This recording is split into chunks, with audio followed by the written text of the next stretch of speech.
Hey guys, I'm Bex and I've been sent this list of questions that I have here on my phone about Red Dwarf to answer. So I will read them out and then answer the questions. That seems a good formula to go with for everyone. Can you tell us who you are and what you do? My name is Bex Trista. I run a YouTube channel called Trista Bites where I talk about comic book, movies, geeky stuff, sci-fi. I go to Comic Cons and I make videos there and things like that. And I'm also obviously a Red Dwarf fan. Next question, what was the first episode of Red Dwarf you watched and what did you think of the show at the time?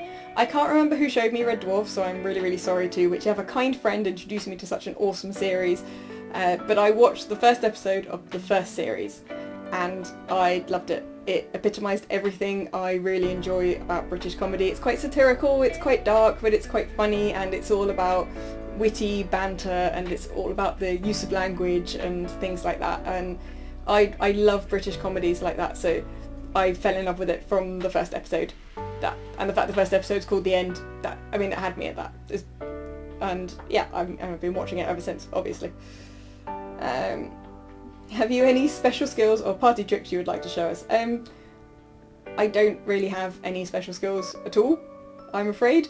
I'm quite happy if I go to a party and don't fall over, and I'm a completely sober person, so my party trick would be being a sober dyspraxic person that sometimes doesn't fall over, and I don't think that's something that is well, I'm proud of it anyway. It's nice to not fall over sometimes or walk into things. What show would you like to see Red Dwarf crossover and what would the story be? Blackadder.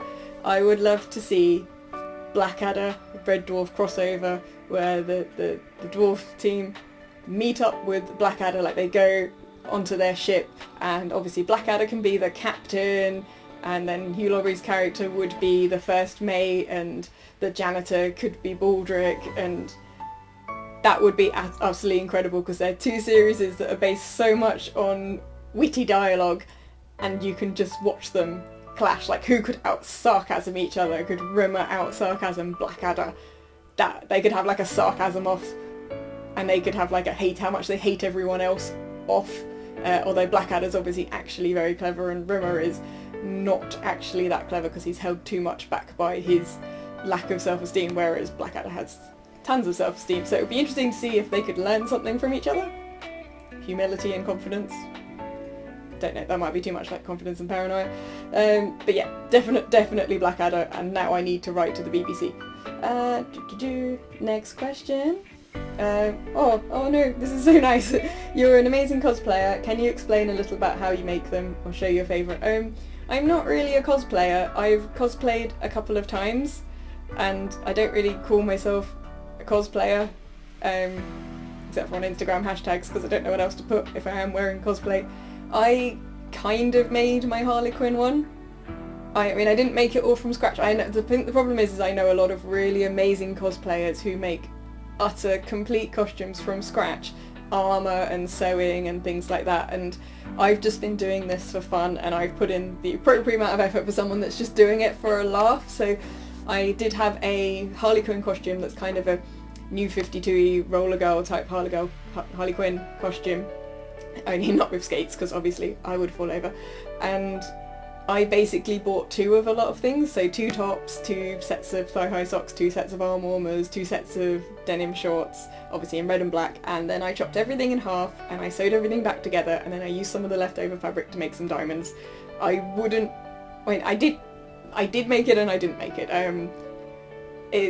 That's about as far as I've gone. I'm not sure if I'm going to cosplay again because I'm reasonably shy and I felt a bit conspicuous, especially when I wore a blonde wig the second time. I kept seeing my reflection and laughing at myself, but I'm not sure how professional that makes me look as a YouTuber if I'm occasionally laughing at myself in windows, but I might do it again, I might not, I don't know. But it was quite fun and everyone was really welcoming despite the fact that my sewing skills are like but so it was a good laugh. I may do it again, but thank you. I really wouldn't think of myself as amazing. What's your favourite bit of Red Dwarf merchandise you own and can you show us? I own various Red Dwarf things, but not really merchandise, it's more like books. I own more books than that, I don't know where the others are. Also I have like DVDs and things, and I'd say my favourite Red Dwarf thing is the box set, just the shows. This is the first 4 series, which are probably my favourite series, and it's just the episodes. There are no animated menus. I hate animated menus so much, it's just ridiculous, and they take up time and effort and disk space. This is just the episodes with incredibly minimal interface, and it means I can be watching the shows without swearing at menus. And I love these episodes, and I love the shiny silver box as well. So that, yeah, it's not really merchandise, but that's my favourite Red Dwarf thing. What's your favourite all-time episode? It has to be Marooned. It epitomises everything I love about Red Dwarf, because it is just Lister and Rimmer in Starbug, doing nothing, talking to each other, going nowhere, and the plot is they go nowhere and nothing happens. Except at the same time, it is one of the best episodes for character development and delving into their psyches, and it's really touching and deep while at the same time being very, very funny, and that's a balance that these things like Red Dwarf can do, and a lot of things would never be able to pull off. Is you can have just 2 characters sitting there doing nothing, and it can be a really moving episode and really fun. And that's definitely my favourite episode. I think other than that, probably the end, because again, so simple, so funny, so minimalistic, and there's so many good ones. But yeah, I think Marooned is the one that I would recommend to people as an episode that just shows how incredible the series can be. Right, next question. Who is your favourite cast member or character, and why? Well, that's going to be the same thing, because my favourite cast member is Danny John-Jules, and my favourite character is Cat.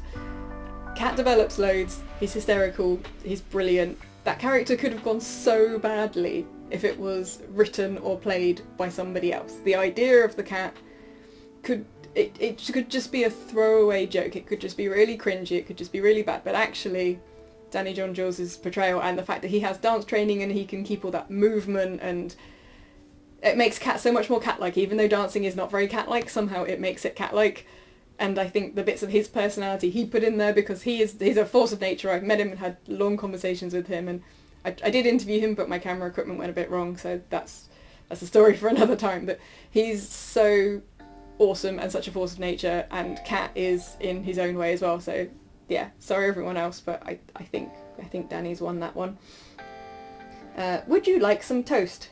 If it's gluten-free, yes, I would like some toast. I also love the toaster, and one of the reasons that I got into watching, well, I don't know if it's your channel, the person interviewing me, or this channel, to the people watching this, but one of the reasons I started watching this Red Dwarf channel is because they have an interview with the toaster, and I don't know why, but that just made me I fangirl over a toaster.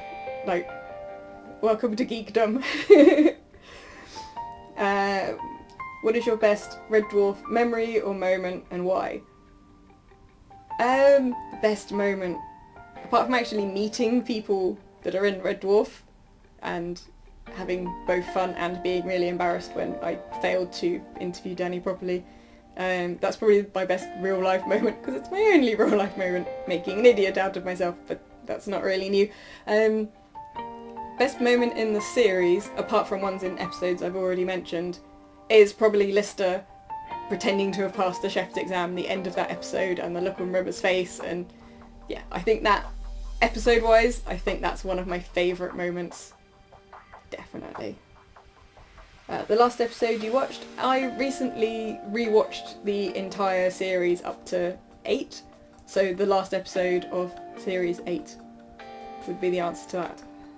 I cannot remember what it is called, sorry. Can you do any Red Dwarf impressions? No. No, I can't. I'm sorry. What was the last thing you bought, and can you show us? Is that Red Dwarf based, or just in general, or geek based? I mean, the last thing I bought was oranges, but that's not really very impressive. The last thing I bought, apart from food,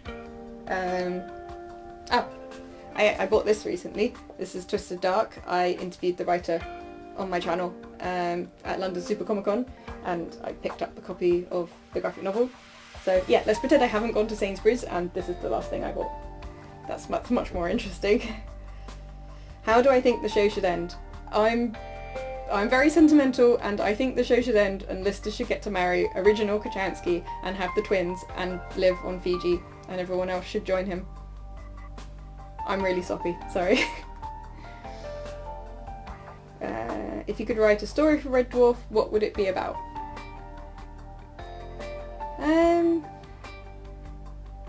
I wouldn't mind another story that was an alternate dimension one. I do love the Ace Rimmer universe, with Spanners and Ace Rimmer and the wise old cat that somehow is older, and I think I would write another story based in that universe, and I think that would be it. I don't know the specifics of this. Maybe teaming all the doubles up and having them jump around a few other universes as well, or watching Rimmer's journey to try and find another Rimmer as bad as the one in our universe. That might be quite fun. Is there anything else you would like to add?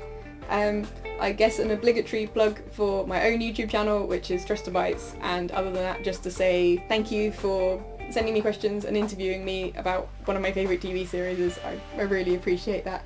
Thank you very much. Bye!